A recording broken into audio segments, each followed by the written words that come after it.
नमस्कार साथियों, infusion notes के यूट्यूब चैनल पर आपका स्वागत है। मैं आपका साथी कपिल तिवारी आज आपके सामने 14 अगस्त 2023 इंडिया करंट अफेयर्स लेकर प्रस्तुत हुआ हूँ। इस सेशन में अपने जितने ही महत्वपूर्ण प्रश्न बन रहे हैं इंडिया करंट अफेयर्स के, वो मैं आपके साथ शेयर करूंगा। मेरे द्वारा एक प्रयास किया जा रहा है कि आपको कम समय में बेहतरीन क्वेश्चन उपलब्ध कराए जाएं, जिससे अगर आप किसी अन्य प्रतियोगी परीक्षा की तैयारी कर रहे हैं तो अन्य सब्जेक्टों को भी पूरा समय दे पाएं। तो आइए शुरुआत करेंगे अपने सबसे पहले इंडिया करंट अफेयर 14 अगस्त 2023 के पहले क्वेश्चन से, जो हमारी प्रतियोगी परीक्षा के लिए इंपॉर्टेंट रहेगा।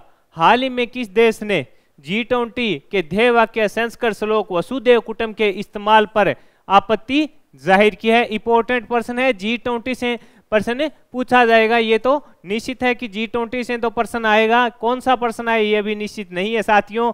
G20 से पर्सन अवश्य आपको देखने को मिलेगा। पहला क्वेश्चन है कि हाल ही में किस देश ने G20 के ध्येय वाक्य यानी संस्कृत श्लोक में जो वसुदेव कुटुंब है उसके इस्तेमाल पर अपनी आपत्ति जाहिर की है? तो चीन ने यह आपत्ति जाहिर किया है। हाल ही में जो गोवा में मीटिंग हुई थी उसमें चीन ने आपत्ति जाहिर की थी। चीन का मानना है कि G20 की भाषा अंग्रेजी है, तो इसमें संस्कृत श्लोक का इस्तेमाल क्यों किया जा रहा है? इस प्रकार की आपत्ति है जो चीन ने दर्शाई है। अब आपसे पूछ सकता है, ध्येय वाक्य आपको पता चल गया वसुदेव कुटुंब है। उसके बाद भारत ने भी कहा कि हमने ऐसा कुछ नहीं किया, वन फैमिली वन अर्थ और वन फ्यूचर है, वो इसका इंग्लिश भाषा का जो ध्येय वाक्य है वह भी यूज किया जा रहा है। भारत ने इस प्रकार का इसके बाद स्टेटमेंट दिया है। आपको पता होना चाहिए किसने आपत्ति जाहिर की, तो चीन ने आपत्ति जाहिर की है वसुदेव कुटुंब के जो संस्कृत का ध्येय वाक्य है उस पर। आगे बढ़ेंगे साथियों, अगला पर्सन जो बहुत ही इंपॉर्टेंट पर्सन है, आपको किसी ना किसी प्रतियोगी परीक्षा में आगे देखने को जरूर मिलेगा, तो इसलिए इसे बढ़िया से तैयार कीजिएगा, लगा लीजिएगा स्टार, लिख लो, छपेगा। इंपॉर्टेंट पर्सन है कि हाल ही में केंद्रीय गृह मंत्री अमित शाह ने अंग्रेजों के जमाने के 160 साल पुराने 3 मूलभूत कानूनों में बदलाव के लिए लोकसभा में बिल पेश किया। वह कौन से है ये बताया गया है? तो इंडियन पेनल कोड IPC को अब बोला जाएगा भारतीय न्याय संहिता, कोड ऑफ क्रिमिनल प्रोसेसर को बोला जाएगा भारतीय नागरिक सुरक्षा संहिता, और इंडियन एबिट्स एक्ट है उसको बोला जाएगा भारतीय साक्ष्य संहिता। ये तीनों आपसे पूछेगा। पहला है इंडियन पेनल कोड जिसको भारतीय न्याय संहिता, और दूसरा है कोड ऑफ क्रिमिनल प्रोसेसर, इसको भारतीय नागरिक सुरक्षा संहिता बोला जाएगा, और तीसरा इंडियन एविडेंस एक्ट है, ये भारतीय साक्ष्य संहिता के रूप में इसको बोला जाएगा। इसके लिए जो बिल तो पास कर दिया है, लेकिन इसको अब लागू होने में 6 या 12 महीने का समय लग सकता है, क्योंकि अभी तो ये लोकसभा की जो लोकसभा में पेश किया जो संसद की प्रमुख समिति है उसके पास जाएगा, वह उस पर मंथन करेगी कि इसको लागू किया जाए या नहीं किया जाए, वो इस पर आकलन करेगी। उसके बाद इसको लोकसभा में जो वोट पड़ेंगे उसके बाद राज्यसभा में जाएगा, और उसके बाद अगर पारित होता है तो राष्ट्रपति इस पर साइन करेंगे, उसके बाद ये लागू होगा। ये अपने को बेसिक जानकारी इस पर पता होनी चाहिए कि ये प्रक्रिया किस प्रकार रहेगी, जो नए कानून बनाए गए हैं उस पर किस प्रकार लागू होंगे। केंद्रीय गृह मंत्री अमित शाह ने 11 अगस्त को मानसून सत्र के अंतिम दिन यह बिल पेश किया, यानी मानसून सत्र का अंतिम दिन था 11 अगस्त, उस दिन उन्होंने यह बिल पेश किए। आगे बढ़ेंगे साथियों, ये पर्सन इंपॉर्टेंट है, इससे आपको पर्सन आगामी कितनी भी बड़ी प्रतियोगी परीक्षाएं होनी है उनमें भी आपको अवश्य देखने को मिलेगा। आगे बढ़ेंगे, अगले क्वेश्चन पर अपने बात करेंगे। हाल ही में किस देश ने एशियाई हॉकी चैंपियनशिप 2023 जीती? लिख लो, इंपॉर्टेंट है। खेल से अगर पर्सन बनेगा तो करंट का सबसे इंपॉर्टेंट पर्सन है। हाल ही में किस देश ने एशियाई हॉकी चैंपियनशिप 2023 जीती? तो भारत ने यह जीती है, मलेशिया को 4-3 से हराया है। भारत चौथी बार विजेता बना है, यह भी इंपॉर्टेंट है। भारत कितनी बार विजेता बना है? चौथी बार बना, और फाइनल में किसे हराया है? मलेशिया को है, कितने से? 4-3 से हराया है। टूर्नामेंट में सर्वाधिक गोल हैं जो भारतीय कप्तान हरमनप्रीत सिंह ने 9 गोल किए हैं। इससे पहले भारत है जो 2011, 2016 में विजेता बना था, और 2018 में संयुक्त विजेता बना था। ये पता होना चाहिए आपको कि 2018 में है जो भारत संयुक्त विजेता बना था, 2011 और 2016 में विजेता बना, 2018 में उपविजेता, 2018 में संयुक्त विजेता बना, और अब हाल ही में 2023 में जो भारत है चौथी बार विजेता बना है, यानी 5 साल के बाद भारत को एशियाई हॉकी चैंपियनशिप का खिताब मिला है। भारतीय टीम के कप्तान थे हरमनप्रीत सिंह ने, जिन्होंने 9 गोल किए, सर्वाधिक जो टूर्नामेंट में रहे। हराया किसको? मलेशिया को 4-3 से फाइनल में हराया। आगे बढ़ेंगे साथियों, अगले क्वेश्चन पर अपने चर्चा करेंगे।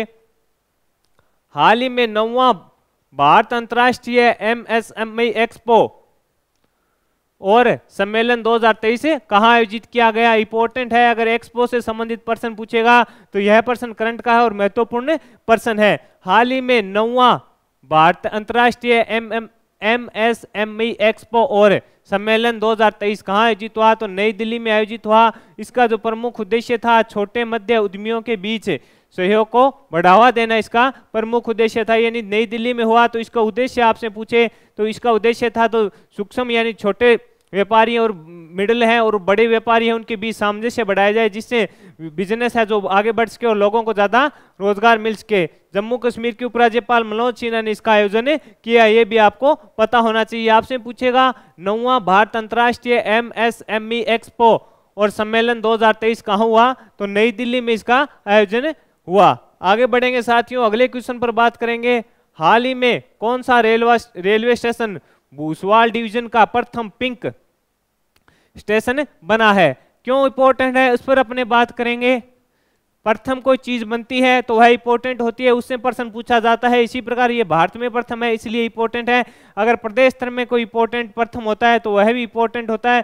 प्रदेश का मुख्यमंत्री व राज्यपाल किसी चीज का लोकार्पण या उद्घाटन करते हैं वह इंपॉर्टेंट होता है। उसी प्रकार अगर देश में प्रधानमंत्री व राष्ट्रपति किसी चीज का उद्घाटन करते हैं तो साथियों वह इंपॉर्टेंट होता है। ये थोड़े अगर फैक्ट आप ध्यान देकर करंट अफेयर को तैयार करेंगे तो आपको बड़ी आसानी से करंट अफेयर तैयार हो जाएगा। हाल ही में कौन सा रेलवे स्टेशन भूसवाल डिवीजन का प्रथम पिंक स्टेशन बन गया, तो न्यू अमरावती रेलवे स्टेशन है वह बन चुका है।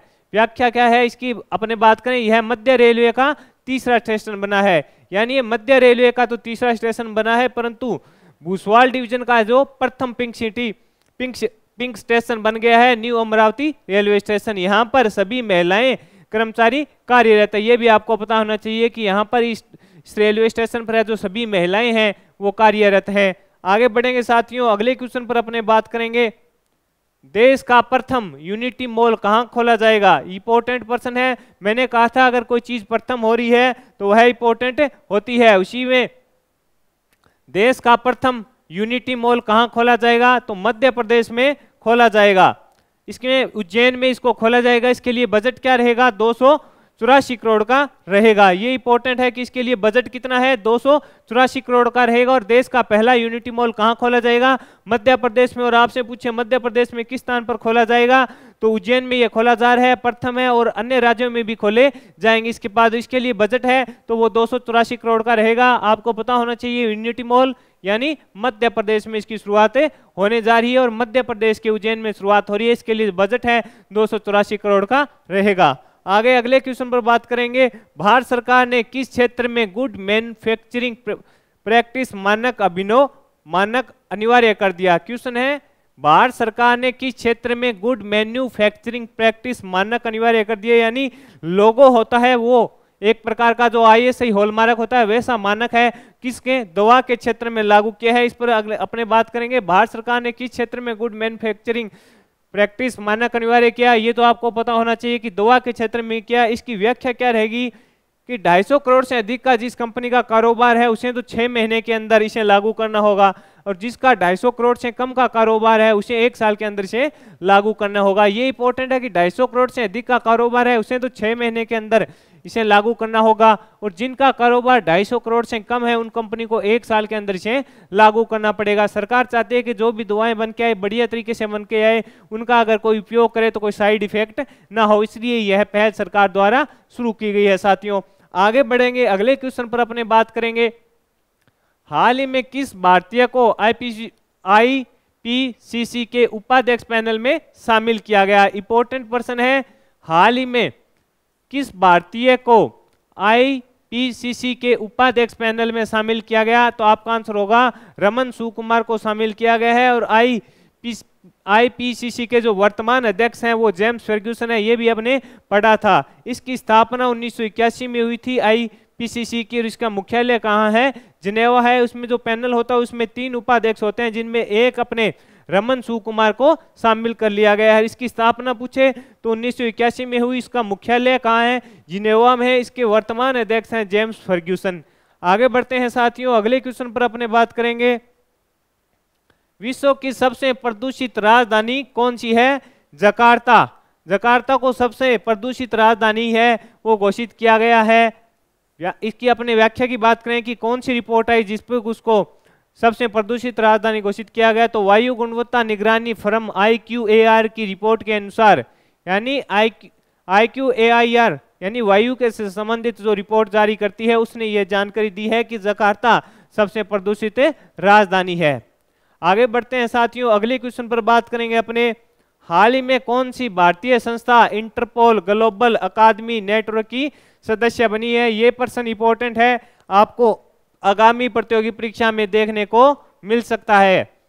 हाल ही में कौन सी भारतीय संस्था इंटरपोल ग्लोबल अकादमी नेटवर्क की सदस्य बनी? तो CBI है जो इसकी सदस्य बन गई है। और कितनी है? 10वां सदस्य बनी है। CBI है जो 10वां सदस्य बनी है। CBI की स्थापना की बात करें तो इसकी स्थापना 1963 में हुई थी और इसके जो वर्तमान हेड हैं वो परवीन सूद हैं। ये भी आपको पता होना चाहिए। कई बार अगर कोई चीज़ करंट में होती है उसके अध्यक्ष का भी पूछ लिया जाता है और इसकी स्थापना कब हुई ये भी पूछ लिया जाता है। तो CBI की स्थापना 1963 में हुई। इसके वर्तमान अध्यक्ष हैं जो परवीन सूद हैं।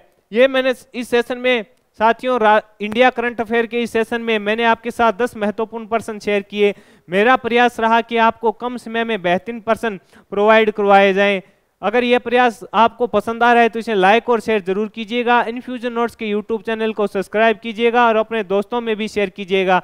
अगर कोई आप सुझाव देना चाहते हैं तो कमेंट बॉक्स में सुझाव भी दे सकते हैं। धन्यवाद।